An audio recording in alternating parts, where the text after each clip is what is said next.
Pria itu mengambil buku dan melemparkannya ke dinding, namun ia tak pernah menyangka buku itu dapat menembus dinding. Pria itu sangat bingung dan berdiri perlahan. Ketika ia mendekat untuk melihat, pria itu menemukan bahwa dinding yang awalnya tebal telah berubah menjadi koran yang tertutup lumpur. Dan sebuah lubang telah digali di sini. Apakah ini cara tahanan lain melarikan diri? Pria itu segera memanggil inspektur. Setelah mengetahui situasinya, inspektur segera memasuki ke dalam lubang, tapi tanpa diduga bahwa lubang itu terdapat jalan buntu. Tahanan itu tidak melarikan diri dari sini dan inspektur itu hendak mundur untuk kembali, tapi ia tidak sengaja terpleset. Kakinya hampir patah. Ia dengan cepat menarik tali dan meminta penjaga penjara di luar untuk menariknya keluar. Setelah pengukuran, lorong itu panjangnya 30 meter penuh. Kepala penjara sangat bingung bagaimana tahanan menggali lorong sedalam itu dalam waktu setengah tahun. Inspektur mengambil sendok di sampingnya, mengatakan bahwa seseorang mengandalkan ini. Ia mencoba untuk mengeruk lubang itu. Tahanan itu juga menggunakan garam untuk mengikis dinding agar mempercepat penggalian.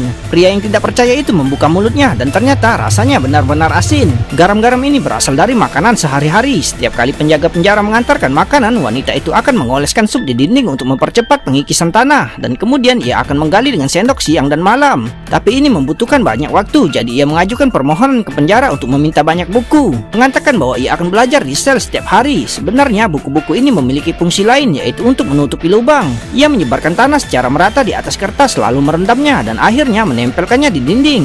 Dengan cara ini, para sipir penjara tidak dapat melihatnya saat mereka memeriksa ruangan dan ia akan dapat membukanya. Namun bagaimana cara wanita itu menghilangkan bukti tanah yang telah digali? Karena penjara ini dibangun di atas gunung yang tinggi. Angin kencang sering bertiup dan ia hanya perlu membuang tanah melalui jendela dan angin kencang itu meniup serpihan tanah. Setengah tahun kemudian, lorong itu hampir digali dan rencana pelarian canggih wanita itu pun telah dimulai. Karena wanita itu tinggal di dalam sel untuk waktu yang lama dan tidak muncul di hadapan publik, semua orang telah melupakan keberadaannya. Kebetulan pemimpin datang untuk memeriksa para tahanan hari itu dan semua orang bernyanyi dan menari. Para sipir penjara sibuk menyanjungnya dan mereka tidak menyadari bahwa ia telah keluar. Ia berjalan menuju mobil atasannya di depan semua orang. Bagaimana bisa wanita itu lewat tanpa ketahuan karena orang hanya fokus pada pemimpin itu? Ketika sipir penjara datang untuk mengantarkan makanan, ia mendapati bahwa wanita itu yang seharusnya menunggu di pintu sudah lama tidak muncul. Penjaga menyadari ada yang tidak beres dan berlari masuk untuk memeriksa, tapi yang dilihatnya hanyalah ruangan kosong, di mana para tahanan itu. Wanita itu sudah bersembunyi di bawah mobil. Penjaga segera membunyikan alarm dan penjara menjadi kacau dalam sekejap.